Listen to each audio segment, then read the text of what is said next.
Hello and welcome back to Immigration and Jobs Talk Show. I'm your host Rajni Bharara, and before I move ahead, let me again quickly read out this very important disclaimer. By watching our videos, you agree and understand that the information provided by our experts and attorneys, including comments and replies from users, is not legal advice. Use of information is at your own risk. All right, now after this, once again, welcome back everyone. I am Rajni Bharara, your host.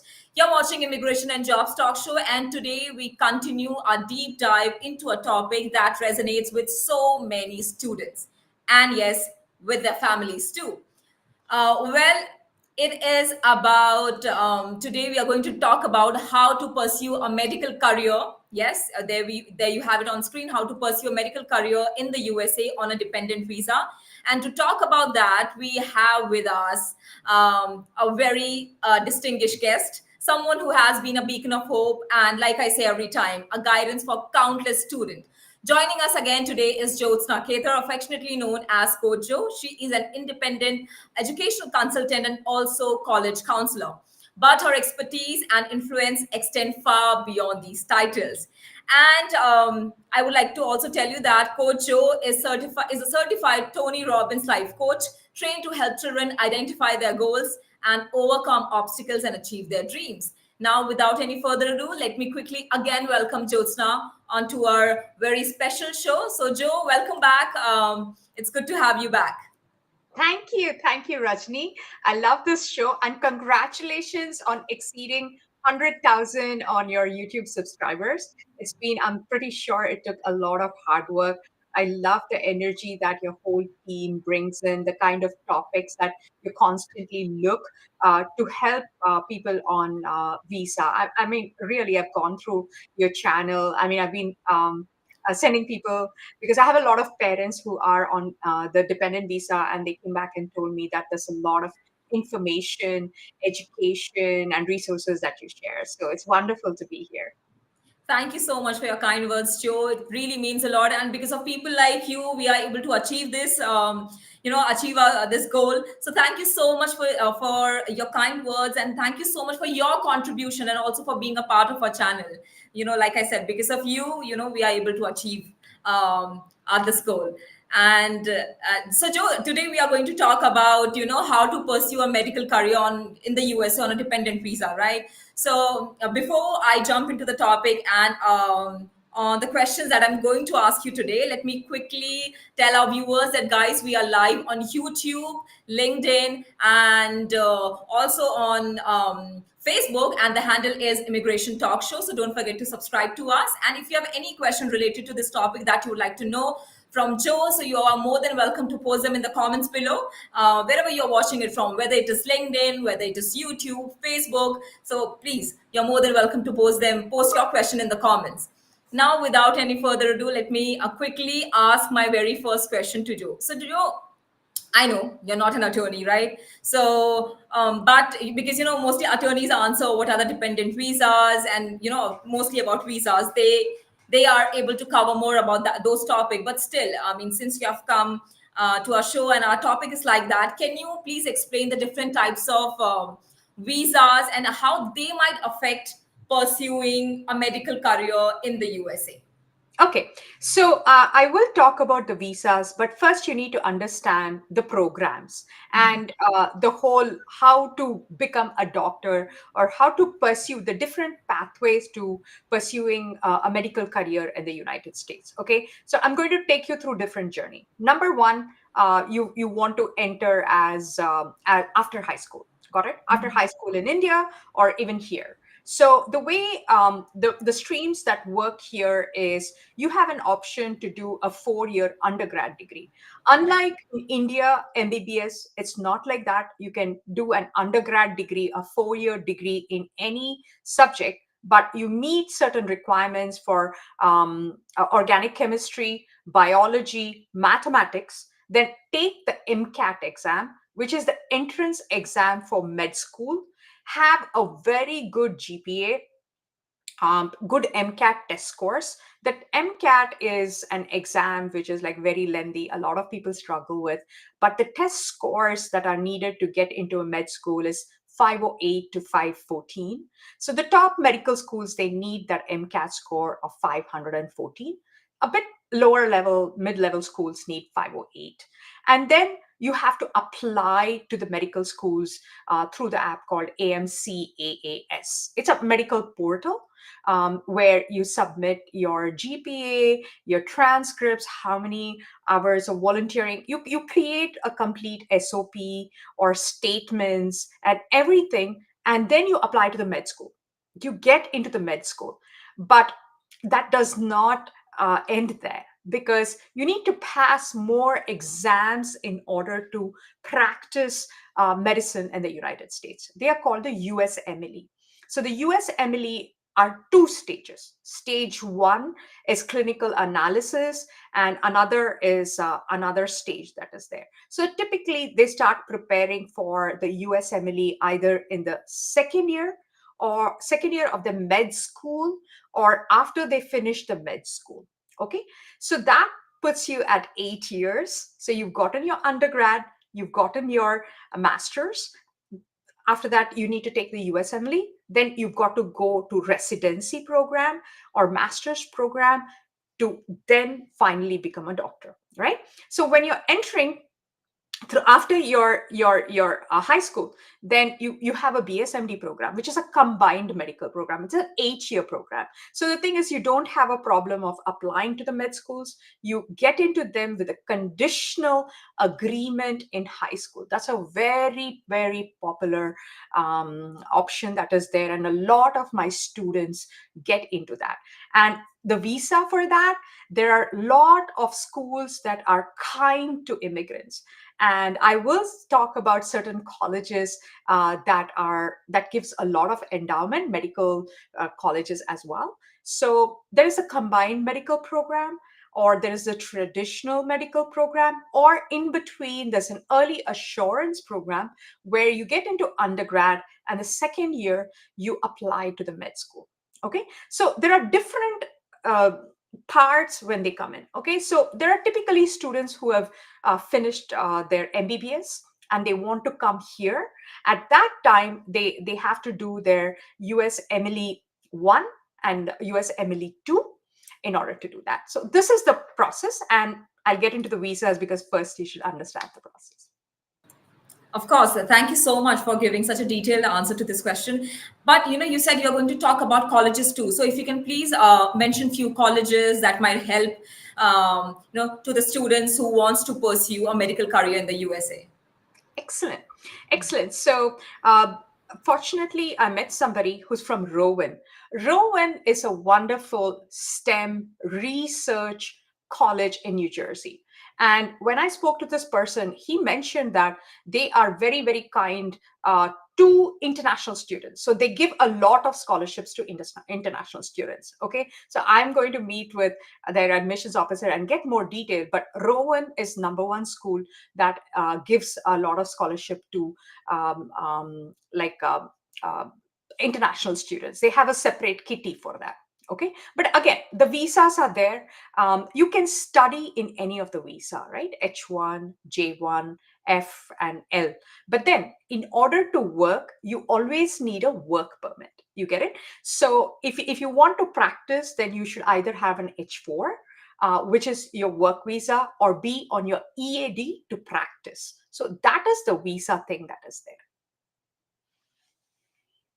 Okay, all right. So apart from this particular college, do you have some other, important colleges that you can name off that can be helpful to these students if they Excellent. don't get into this one? No problem. Okay, so there is University of Connecticut. So they allow BSMD students who are on international visa to join them. Another highly selective is Brown, right? Brown also allows students to get into the BSMD profile and everything. And I also had my own relative, my own cousin who did his MBBS, nailed his USMLE 1 and 2, got his visa, and he's practicing in Ohio. You get it right? So it takes a lot of time and effort and counseling and guidance to nail the USMLE 1 and 2 to come here. Yes. Okay, but Okay, so what are these colleges exactly looking in a student that wants to have I mean that wants to get admitted into the college? Because I'm sure there must be a lot of students who are eyeing for these colleges but don't get in. So what are those things that these colleges are looking at, and also in the students, and what should the students do differently to get into these colleges? Excellent. Excellent. Okay, so let's go back to the basics. What are the qualities that the doctor needs, right? Empathy. Okay, so your whole application essay should be about empathy, and also it's all about the academics, right? It's like, because you have to like know every single cell of the body. They expect your academics, your answering, like all the examinations are geared towards your checking of the knowledge. So yes, you need to have put in MBBS in itself is extremely hard, but you need to be able to nail that exam, right? And also, so that is the academic part. Now I'm going to talk about the extracurricular. I call it extracurricular because it's outside the college, which is the rotations, which is your residency as a part of MBBS and everything. How much experience you have being in a hospital, right? So that is very, very important. The number of hours that you have put in there, volunteering hours they're looking for research. Research is a very, very important aspect. They're looking for whether you have written a research paper and presented it somewhere, right? So it shows that, because they constantly want those kind of candidates who can come into their institutes and deliver, right? So they are looking for all these kind of past experience with which students to definitely build clinical experience, like research, like a lot of shadowing experience, and acing that exam. That's the main thing that's needed for the USMLE and getting into med school. Great. Thank you so much for answering the question. And now, quickly, I would like to move to my another question. So, also, you can, if you can explain what are the best pathways, best educational pathways for someone on a dependent visa, who wants to pursue a medical career in the USA. I mean, what are the Okay. best educational pathways? Okay, so the educational pathways depends on, it's like a train and a journey, right? At what part they're joining the train, right? Are they a child of an immigrant parent who's applying? Okay, so what we have seen is these undergrads, these pre-med programs give out a lot of scholarship. Okay, University of South Alabama will give 100% full tuition for students. We have seen that. So the thing is, if you're already a resident here, then it's like you don't need a visa. You're not put into that international category, right? So you will get very good opportunities there, but they're not mainstream. It's Alabama, it's South Alabama, right? So those kind of schools give a lot of endowments. Okay, there's a big misconception that, oh, I'm in a dependent visa, I'm not going to get scholarships. No, these are institutional scholarships. There are three kinds of scholarships in colleges. Okay, so sorry, when you're applying to colleges, one is an institutional college, is a scholarship which the college gives. That is the most that they will give.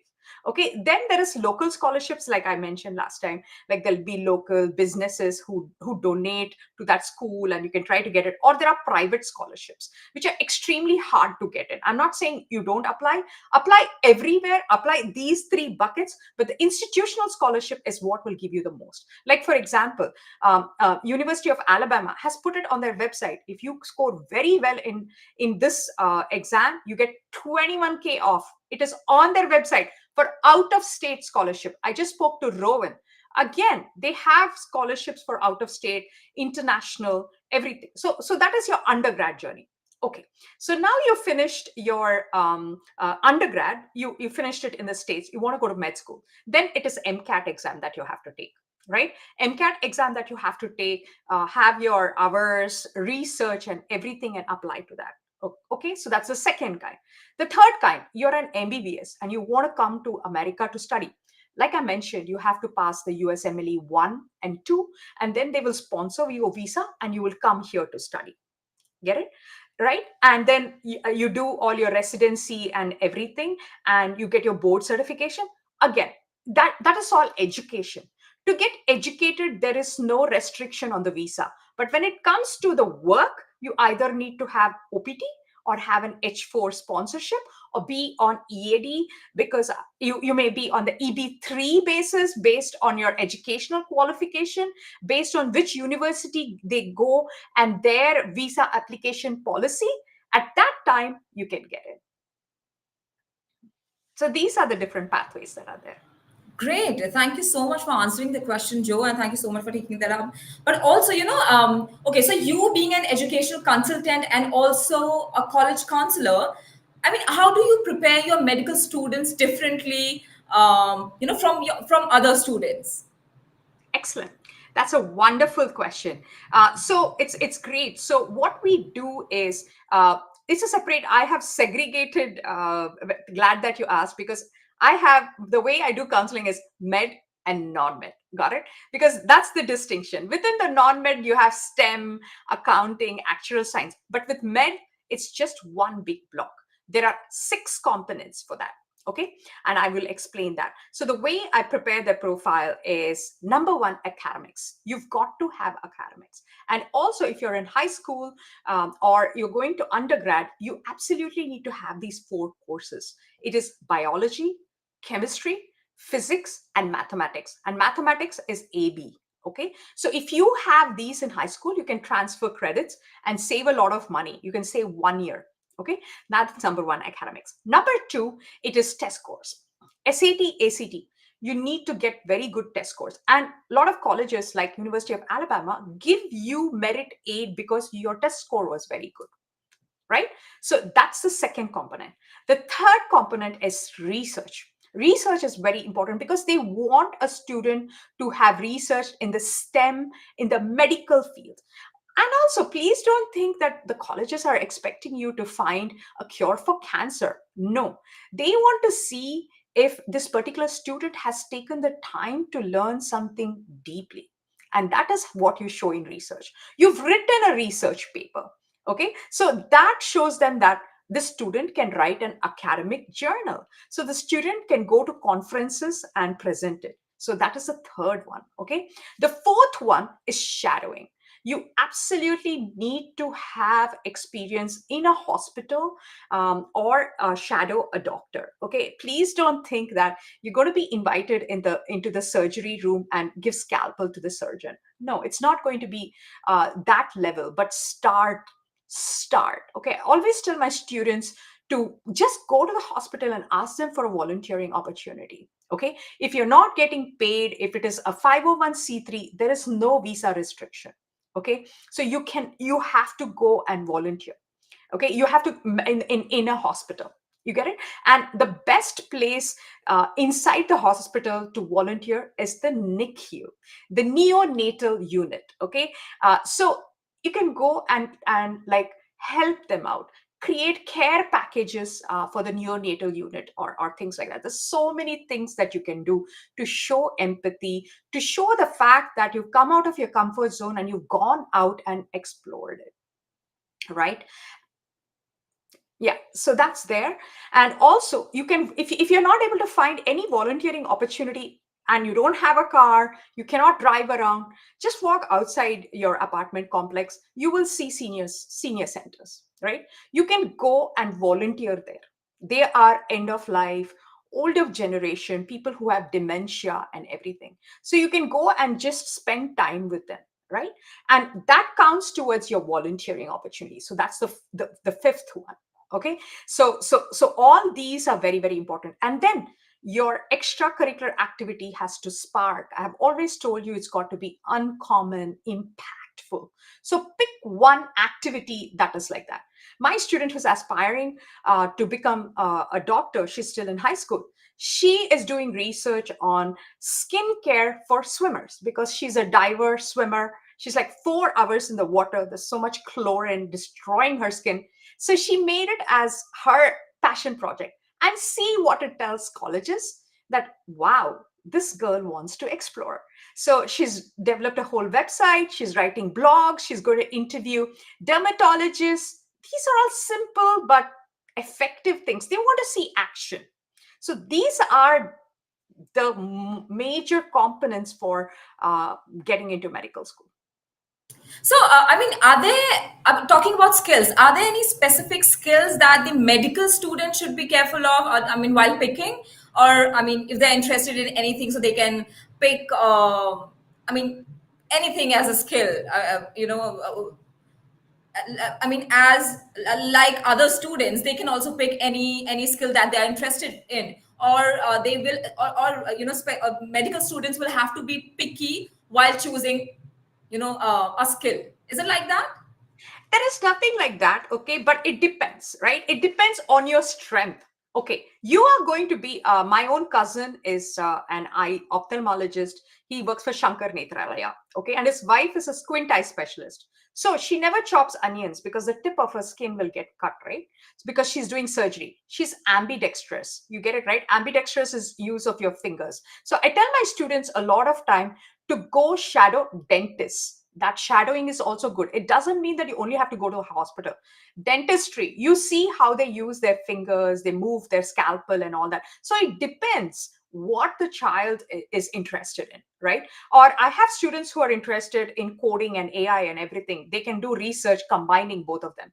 You get it, right? So it's any skill you want. It needs to come back to empathy and how you want to solve a person's medical problem and be empathetic to them, right? That's what's most needed. Okay, thank you so much for answering the question, Joe. I'm getting a lot of questions from the viewers. So, if you allow me, I would like to take some Please. questions before I move again on to my questions. So, Simran is here. Hi, Simran. And then Sarah is here. Charan, Tony is here. Mukhtar is also here. Hi, Mukhtar. I hope you're doing good. John, hi, John. And, so many questions basically from a lot of people. So, let me quickly take Sarah's question. So Sarah says, can I convert my dependent visa F2 to a work visa H1B while pursuing my medical career? Do you think this question, um, No, I no, mean, no, I can answer it. okay. Okay. So yes, if she's getting a sponsorship for H1B, which will give her an ability to go and work and practice as a doctor, grab it. All right. So Sarah, you should grab it, go grab it. Thank you so much for your question. Let us know if you have another follow up. And Mukhtar is also here. And I can actually see only half part of Mukhtar's question. And it says, now what do I do? But I can't see a part before this. So Mukhtar, if you can please let us know what question have you posted before this. So, meanwhile, let's quickly take another question from Simran. And Simran says, please advise me. I'm currently on an H4 visa and want to apply to medical school. What are my options and how do I find research opportunities? And what are the visa implications for working in a research setting? Can I start a medical residency program on a dependent visa, or do I need to switch to a different visa category? Okay, I can answer this. Okay, so number one, to apply to a medical school, there's no problem being on H4. Okay, so you can. UConn, University of Connecticut, Rowan, Brown, there are a lot of schools. Okay, so yes. So the thing is, they don't need to sponsor a visa. So you're not an international student, right? So you will get in-state fee and everything depending on that, and you can even negotiate for that. They'll give you very nice endowment. Okay, so if you, it all depends on the good MCAT score. See, you need to make yourself attractive to a medical school that they throw money at you. This is what I tell them, right? Is build a profile where a college wants to say accept it and throw money at you, right? So yes, nail your MCAT, get 508 to 514. Okay, shadowing, get a lot of shadowing things. And also you mentioned about finding research opportunities. In when you go to the med school, you will find them. That's part of the medical counseling here in the States. When you join a pre-med school, there is a counselor assigned to you who will help you map and prepare your profile for med school. But it seems like you studied from somewhere else and you've come here, so you will get the research program opportunities. You can approach any university and go and do it freely. Okay, see, the problem comes when remuneration comes is when your visa issues come. When you are not on and you look at their policy, can they take you like as an intern, unpaid intern and all that to find research? It depends on what area you are. If you're in Rutgers, you can go and approach them, approach the professors and tell them that have a resume ready. What is your expertise? How can you contribute? find a research opportunity there, which is unpaid, and you can build that. Then go and volunteer, go to the hospital, ask them, is there visa restriction? Because a lot of my students are on dependent visa. Go and shadow them, because you need those kind of shadowing hours, anywhere from 100 to 200 shadowing hours, 200 or 500 shadowing hours. You need that before you can apply. Do you have organic chemistry? Have you fulfilled their academic requirements? So check with the complete requirement in AMCAAS. Okay, and then you will get into medical school. There is no problem entering the medical school, because it's MCAT and all these requirements. But then the visa switching and everything, then you can see if you want to switch to the OPT for your work, or all that is later. But right now, focus on getting into medical school and see which one is. Nova Southeastern is an exceptionally good medical school in Florida. Rowan is there. There are many, many, many medical schools. Look for a school which is like huge, has a lot of endowment, has a lot of students. Number of students need to be over 15,000. So that is like a big school. Those big schools have more opportunities and research opportunities. You get it, right? Because externally they need to have a lot of endowment. So all these are factors that will help you. Great. Thank you so much for answering the question, Joe. And thank you so much, Simran, for asking your question. And actually, I was about to actually ask you about schools only. So, Joe, please let us know, and also, our viewers who are watching us right now, are there any particular medical schools or programs that are more accommodating or accessible for dependent visa holders? Yeah, absolutely. I told you Rowan is one of them. Nova Southeastern is one of them. There are a lot of schools that are there. Also, more remote parts of the schools. The most metropolitan, they're not. But the remote areas, they need a lot of people coming in there. So I know my own relatives who have come from India, who did that USMLE. They did work at a hospital that was quite remote. Right, so there are many medical schools that are out there. St. Louis University, U Toledo, in Arizona. Depends on what area you're in. Arizona, be it Arkansas, Texas, anywhere. There are many medical schools that are there. You just need to see, apply there, look at the requirements, look at that, and definitely do that. There are a lot of colleges that are very kind to international people, right? I met somebody in Rowan who said that, oh, we have a big pile waiting for international students. We're trying to build that community of international students. I feel like New Jersey has a lot of med schools that is very kind to immigrants, but the East Coast is, but Pennsylvania, all these places, there are wonderful medical schools that you can get into. Yeah. Wow, great. Thank you so much again for answering. That's really helpful. I'm sure it's also helpful to our viewers who are watching us right now. But again, my next question is about financial aid options, scholarships, because you are an expert in that, right? So, Joe, if you can please let us know what financial aid options, scholarships, or grants are available for dependent visa holders pursuing medical education. Okay. So the biggest scholarship is the institutional scholarship. It's a scholarship that the college is willing to give you. Okay. So I've had students who joined MICA, for example, Maryland Institute of, that was a performing arts, but he literally got about 40K scholarship per year, right? So sorry, uh, institutional scholarship is number one. Sometimes look at the country that you're coming from. Like I researched before coming here that Saudi Arabia, even India, has a lot of scholarships that give students, like academically superior students, to come and study and pursue their higher career. Right, so institutional scholarships are the ones that you can like definitely look for scholarships, grants, and everything. And every school has its own kind of scholarships. Like there is a Fulbright foreign student scholarship that gives scholarships to international students to study medical education. There is an American Medical Women's Association scholarship. So there is very unique scholarship. So always I tell students to sit down and write in a piece of paper the nouns, right? I am, I'm good at this, I'm good at that, and you then it'll help you build that scholarship, right?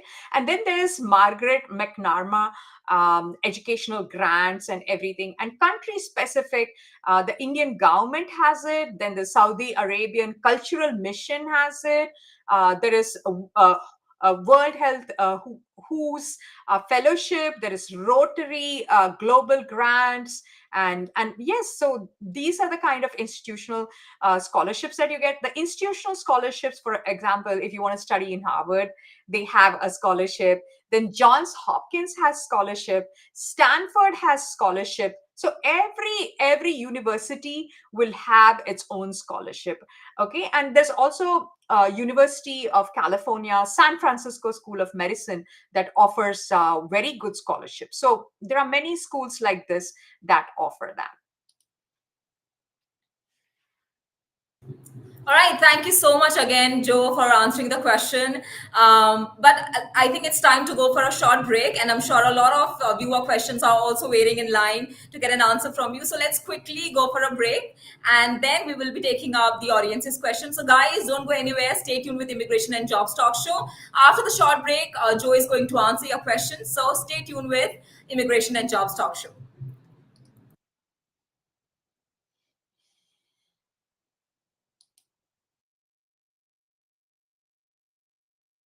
Consultant seeking a new opportunity?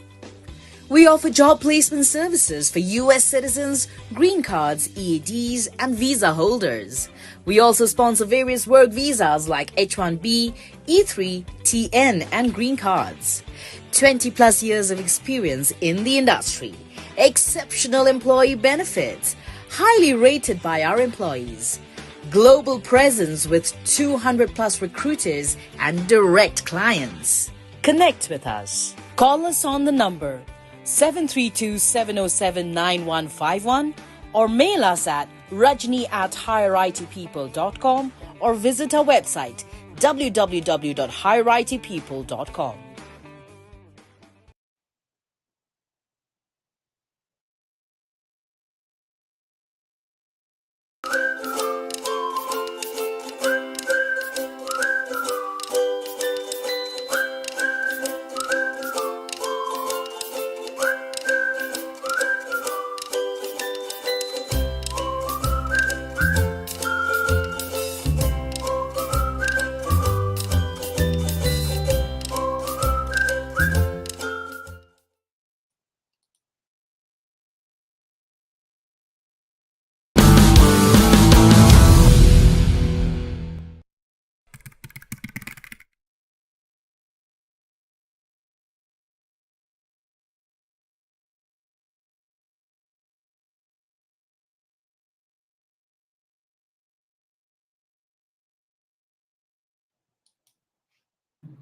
Welcome back, everyone. You're watching Immigration and Jobs Talk Show. I'm Rajni Bharara, your host, and today we are here with none other than Coach Joe, and we are here to discuss how to pursue a medical career in the USA on a dependent visa. Welcome back, Joe, after the short break. Thank you. Thank you. I'm excited. I love the questions that are here. So I feel great. Great. So you already have seen the questions. That's so amazing. And so, Joe, before I jump into the question, I actually would also like to ask you one more question, which is, I'm sure, very important, to our viewers. So, if you can please talk about, how can dependent visa holders manage tuition and other educational expenses considering their visa restrictions? Because I'm sure people, students, and families on dependent visas, worry a bit about tuition and educational expenses also, right? Because they are new to the country and all that. So if you can please talk about how can they manage all this? Okay. So the number one is institutional scholarships and everything. And also, if you even if you don't get any kind of scholarship, when you come here, you have the teacher's assistant opportunity that you have in the school when you come for the postgrad. Okay, so a lot of postgrad colleges they encourage students like that. So I know of students on visitor visa who have kind of helped with that. right? So that is another one. And also there are sometimes research scholarships and everything, like helping a person like in the research lab and getting like compensated for that. So those are the kind of different things that you can do. And also sometimes you get a tuition discount when you buy in bulk, like Costco. I'm sorry, it's not like that. At least when I was on a dependent visa, if I took 3 courses, then I sort of could save on them, because even I was like that. I came on an H4 and went to NJIT to do my master's. So this is how you can augment it, right? But please, I would like to warn you and encourage you to be within your visa restriction. You don't want to jeopardize that and take up something that's outside, or like get paid in cash or something like that, because we don't want to kind of jeopardize our situation at any time. Within that, look for opportunities. There will be a guidance counselor that you can go and ask for opportunities and everything. So certainly it is possible. Okay, all right. Thank you so much again. And I'm sure now, after my question, I mean, I still have a lot of questions pending that I would like to know from you. I cannot take up more time because a lot of people are also waiting to get an answer to their questions. So let's quickly jump into audience's questions now. Okay, let's take one by one. Simran is here. So Simran says, please advise me. I'm currently on an H4 visa and want to apply to medical school. What are my options? How do I research opportunities? And what are the visa implications for working? I think, did we already take this? I think We can. we took that, right? Okay. Sarah also we have taken. Charan, let's take Charan's question. So Charan says, what do you advise the Indian students like me who aspire to become doctors in the USA? After 10 plus 2, what exams do we have to appear in? Okay. Okay, excellent. Thank you for sharing that. So great. So you are typically in the American system, right? So like I mentioned, there are six criteria to get into a med school, a pre-med track or a medical track, and get a lot of scholarships. You have to do the profile building. Number one is GPA. Please always get very good GPA. Number two is the subjects that you take. So you absolutely need to have the golden rectangle, the name that I coined, which is AP Biology, AP Chemistry, AP Physics 1 is good, no need to do C. AP Math, which is AP Calculus, AB is good enough. If you want to take BC, that's a bonus. If you want to take stats, that's a bonus. So these are courses. Next is the testing. You have to take either SAT or ACT, get a score of 1550 and above, or 34 plus, right? So that is the academics part. Next, you need to have research in your profile. Okay, so it could be shadowing I'm not shadowing, working with a research professor and writing a paper. I know a lot of students who are in that Hillsborough area in New Jersey who come to the Rutgers lab and do research, co-author papers. The research paper gets published. So that is very important. Okay, that is the third one. Okay, the fourth one is they need volunteering, right? They want to see that you are kind, you want to give back to the community. So you need to have volunteering experience, but specific to the healthcare kind, right? So you are volunteering for Red Cross, or some person organized a blood drive, right? Or some person is running a free health camp for elders. You have to go there and volunteer. Got it? So you need to amass those hours, which is like 100 to 200 in 4 years. Okay, so that is the volunteering. Then they need medical shadowing. So you need to shadow a doctor or go to the hospital. They want you to be in an environment where ill people or people who need medical help are getting treated. So it can be a pediatrician, it can be a physician, even a dentist. Please do not look down upon them. They are ambidextrous. It's still a medical field. You can shadow a chiropractor, a psychiatrist, a psychotherapist, an ophthalmologist, like optometrist. Also, I tell my students, oh, I cannot find volunteer. I'm sorry, shadowing. I'm like, please go to Walmart. There is a lens store there. Go and learn how an optometrist can is doing, that is still medical, right? You need to have that solid exposure to medical, okay? And then you need to have a wow factor in your extracurricular activities. Trust me, you do that. University of Alabama will give you 21K. University of South Alabama will give you full tuition, right? So these are the Rowan. I always put Rowan in the college list for my high school students who are applying to med school. Has a very good BSMD program and it's very liberal in giving scholarships. So yes, as a high school student, build that wonderful profile to show that you are capable of becoming a good doctor. Thank you so much again for such a detailed and insightful answer, Joe. And your answers are really brilliant and in so much depth. So you basically, whatever that the confusion Charan might be having, I'm sure he must have got a really good answer to his question now. So thank you so much for doing that. Like I said, your answers are insightful and really in detail and amazing. So thank you so much for that. And Charan, if you would like to get in touch with Jyotsna, so, well, you can get in touch with her. These are her details. You can give her a call at +1 866 618 9640. I would like to repeat the number 866 618 9640. Her email is info@giftedgabber.com and her website is www.giftedgabber.com. And well, you can email her, you can get in touch with her via call, via text, and also you can visit her website. So yes, don't wait up. Just get in touch with Joe, and she'll be helping you more. Yeah. Can I quickly answer Charan's question, if I may, about Of course, USMLE? please go ahead. Okay, great. So USMLE is taken in the second year of medical school. So you've gotten a MBBS, you get into that. USMLE, you absolutely need that. So there are two USMLE 1 and 2. So it's like clinical knowledge. They call it CK. It's taken during the fourth year of the medical school to test your clinical knowledge. Okay, then there is clinical skills. That's step 2 clinical skills. In step 2 itself, you have 2, which assesses your clinical skills, your interaction with with patients. I'm not saying patients, like people who are ill and everything.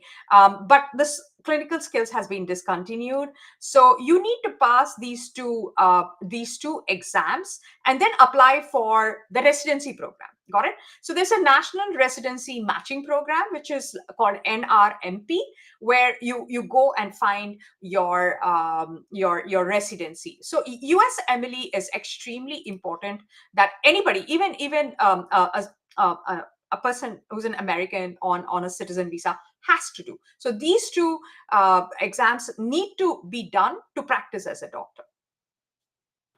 Okay, so Charan, I hope now you're happy. Thank you so much again for your question. Let us know if you have a follow up that you would like to, again, ask a question or maybe know an answer to. So, Charan, thank you again. And Tony is also here. Okay, so Mukhtar has again not, I don't know why can't why can I not see his rest of the question? Only I can only see what can I do now, and that doesn't make any sense. Okay, so here.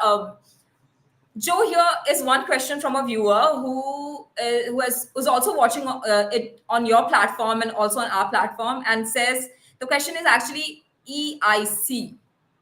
That's it. I don't know what that means. I mean, EIC, EAD or EIC, I don't know what that it's just is. one. It's just these three letters EIC. I don't know what that really means. I'm sorry, I don't know either. Is it earned income tax credit? That's what I'm sorry, I don't know. It's not a. Maybe okay. Hilva is the Okay, name. So wait. Hilva, AIMC, no. American Math Association. How does math exam or Olympics, Math Olympics, AMIE, Math Olympics helps with medical school? Absolutely, good math. That's a math competition. They really help. Yes. Okay, I mean, if that's what that is something that you mean, Hilwa. So Joe has tried to give an answer to your question, but Yes. I don't know if you can clarify and write in detail what Sure. exactly do you want to know. So please let us know. And meanwhile, let's quickly take other questions because I'm sure there are A lot of other people also waiting. So Tony's also here. Let's answer Tony's questions, Joe. So Tony says, how does being on a dependent visa affect my ability to participate in a clinical research opportunities or medical conferences?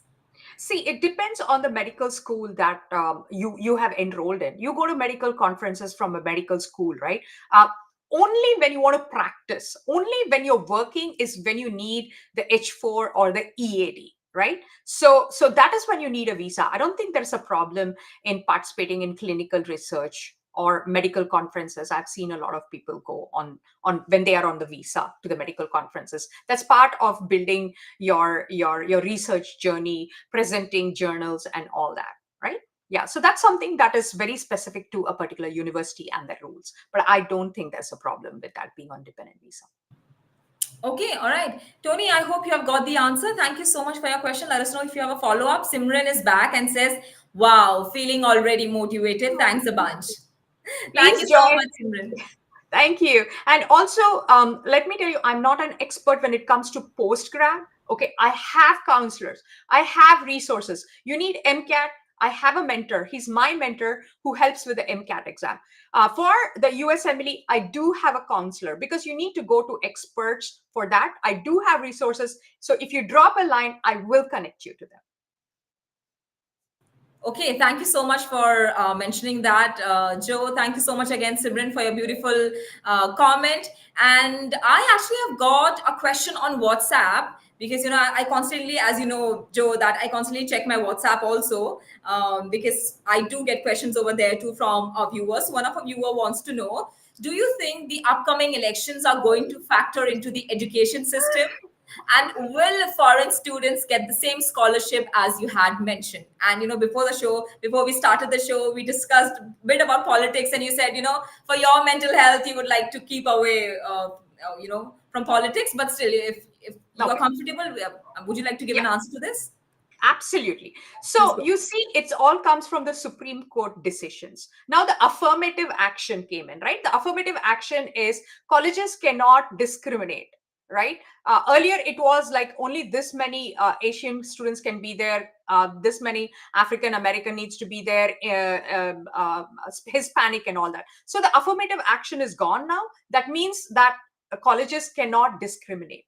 You get it, right? So any policy that comes in, whether it is Trump or Biden, it takes a very long time to pass. You get it, right? So that is my point of view, is it's not going to be overhauled overnight. And this whole American system runs on foreign students. How will a university survive, both financially and academically, if they don't get brains from internationals? No, the international population is the fabric of any university. That's it. So they're not going to rock that boat. You get it, right? So that is what it is. But we don't have a crystal ball, right? And knowing what the current boiling issues are, this is not.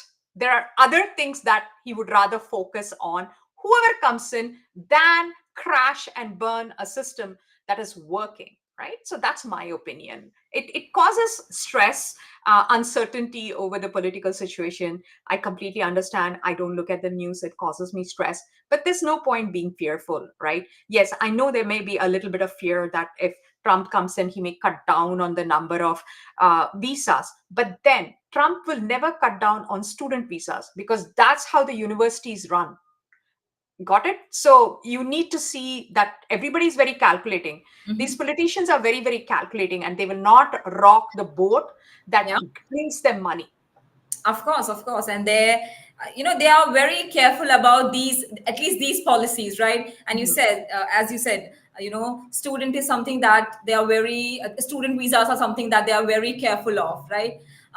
So thank you so much for clarifying that, Joe. And again, if even if anything a new policy or a new reform comes in, it will again take time to pass and take time to settle, right? So I don't think the student must be worried about these things. Yeah. Don't be worried. Don't let that affect you. Just have, like, I sometimes feel like have blinders on. Blinders. What is your Like laser focused on your goal. Don't let anything affect you. Don't let anybody tell you anything. It's all going to work out. Yeah, that's right. That's right. Thank you so much for that. Okay, so now let's quickly move to next question. So next question that we have is from Tony. We already taken. John is here, and John says, "How can I gain clinical experience or volunteer in medical settings while on a dependent visa?"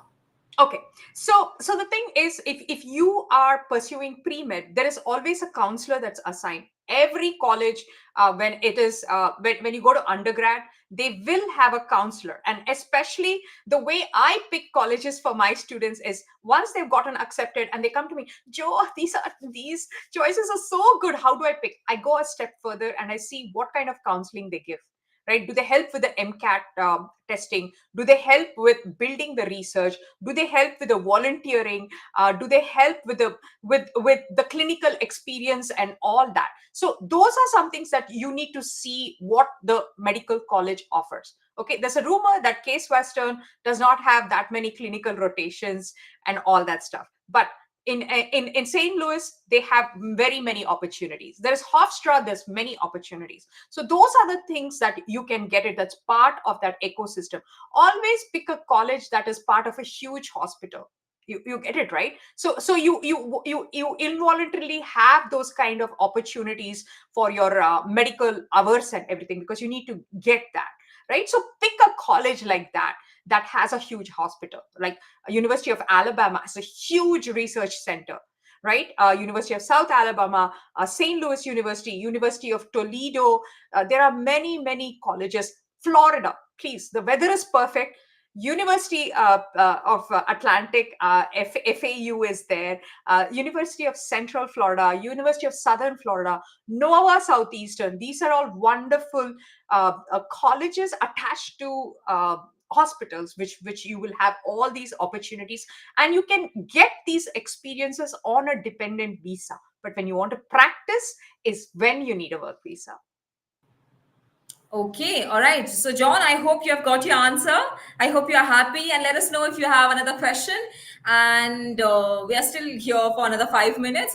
Meanwhile, let's quickly take Raul's questions. Raul is also here. And I hope I'm taking the name right. If I'm not, I'm really sorry about that, Raul or Raul. So, the question that he wants to know, Raul, okay, thank you so much. So Raul says, I'm on an L2 visa and interested in pursuing a medical degree, but I'm not sure if I'm eligible for clinical rotations. Can you clarify the rules and regulations surrounding clinical rotations for dependent visa holders? Also, what are my options and how can I increase my chances of getting matched into a program? Okay, again, like I mentioned, there is no restriction for clinical rotations or anything at all, right? So again, like I said, for the clinical rotation and everything, it again depends on the college and the facility that you're getting in. Like I Right. said, there is no restriction to clinical rotations, research, doing research, studying, education. There is no rules regarding that. It's only when the compensation or you employment is when you need a special visa. So there's no problem. They encourage you to attend and study and even have an in-state fee for what you're applying. Yes. Okay, okay. So, Raul, I hope you have got the answer. Thank you so much for your question. And again, Hilwa is back, and now this time he says SOON, which is soon. But I again don't understand what this means. I don't know if there's a game that Hilwa is trying to play with us. Maybe he's trying to play a game where he wants us to guess what he's trying to say. So Hilwa, this is not the right platform to do and play that game. Maybe if you can, write your question in detail, and then Jyotsna will be able to answer your question. So please write it in detail and let us know what you want to know about. And meanwhile, let's take Nageshwar's question. So Nageshwar also has, I think, two questions or three questions. So he says, I am about to complete my MBBS in India. I am at present doing 1 year internship.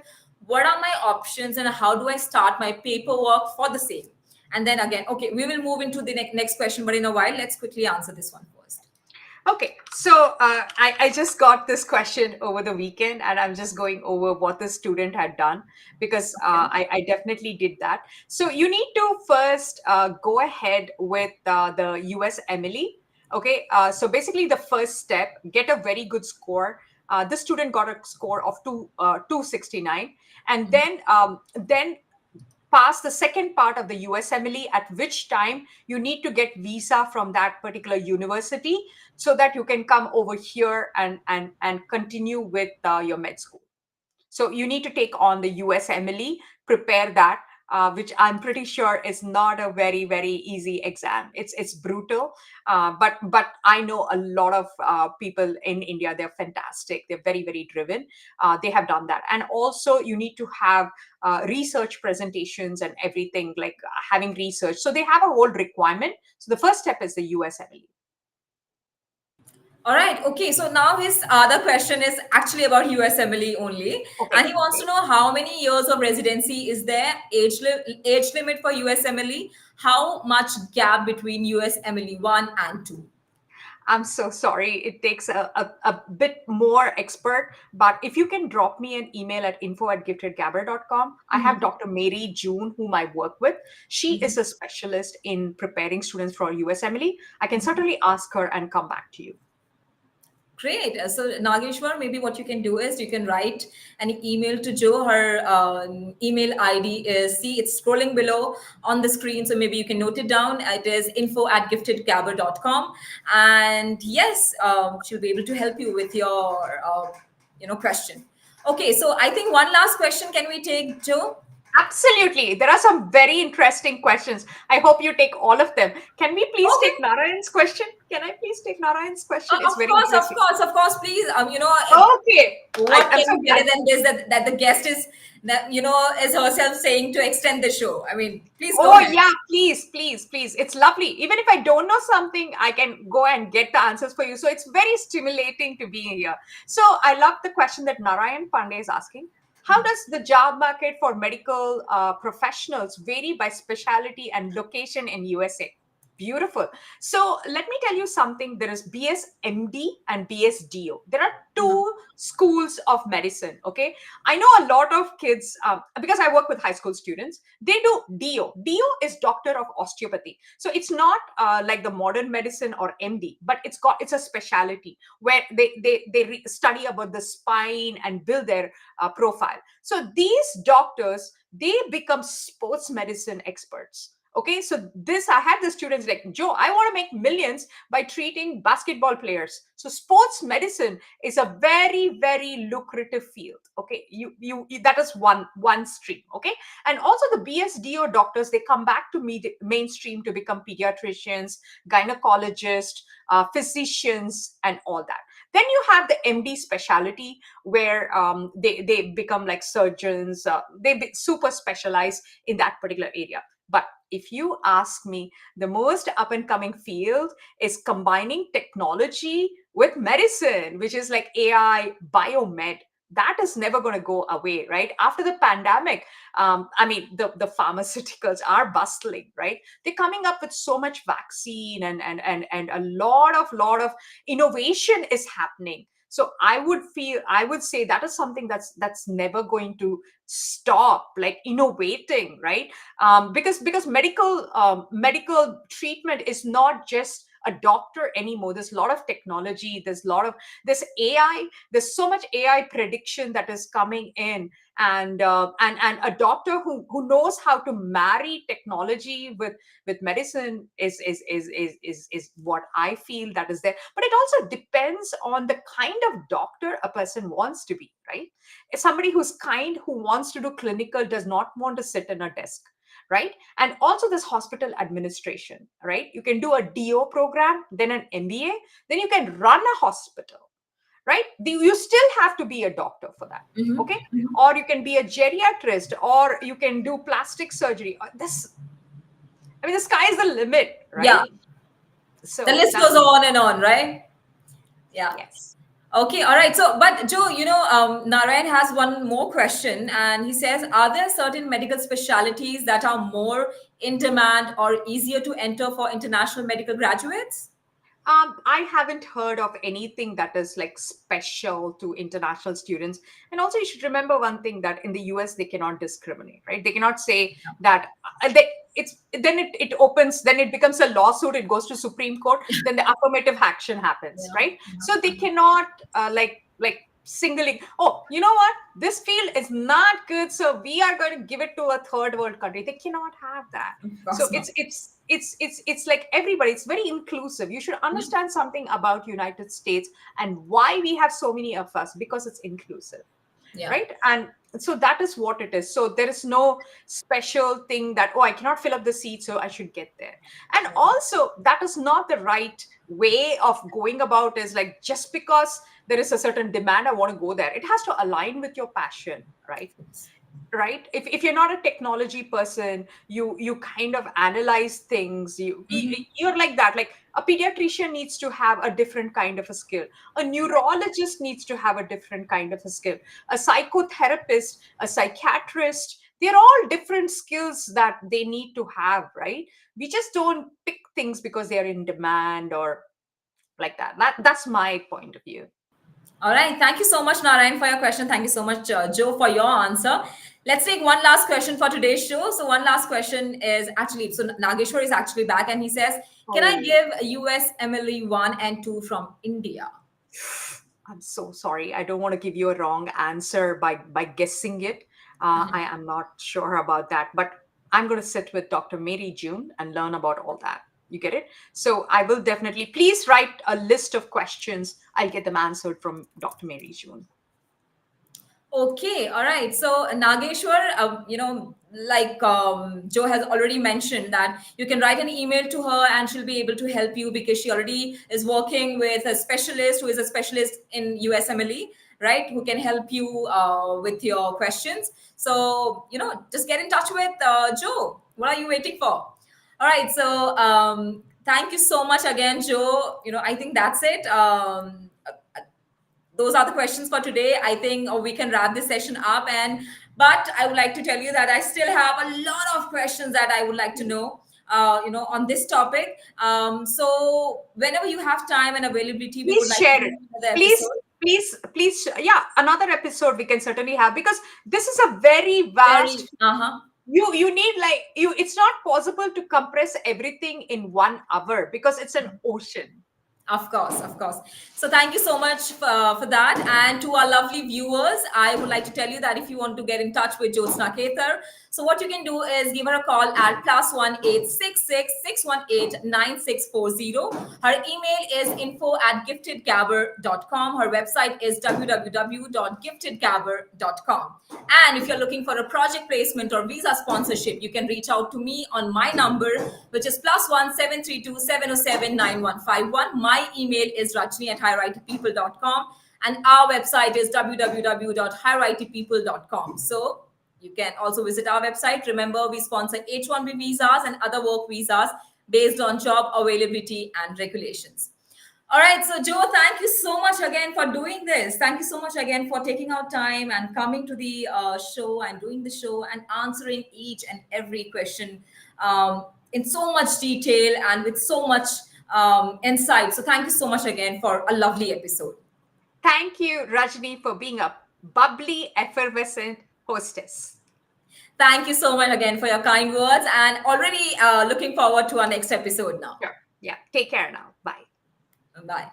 And to our lovely viewers, thank you so much. That's it for today. But we'll be meeting very soon. Tomorrow we are going to have 2 seminars, 2 webinars. So don't forget to tune into Immigration and Jobs Talk Show at 12 and also at 2, because we are going to have, like I said, 2 amazing webinars with 2 different guests. So stay tuned with Immigration and Jobs Talk Show, and don't forget to subscribe to Immigration and Jobs Talk Show. I'll see you all tomorrow. Until then, I'm Rajni Bharara. See you all. And like I said before I leave, keep subscribing and keep watching Immigration and Jobs Talk Show. Bye for now.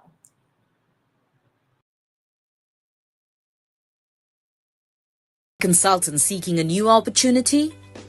We offer job placement services for US citizens, green cards, EADs, and visa holders. We also sponsor various work visas like H-1B, E3, TN, and green cards. 20 plus years of experience in the industry. Exceptional employee benefits. Highly rated by our employees.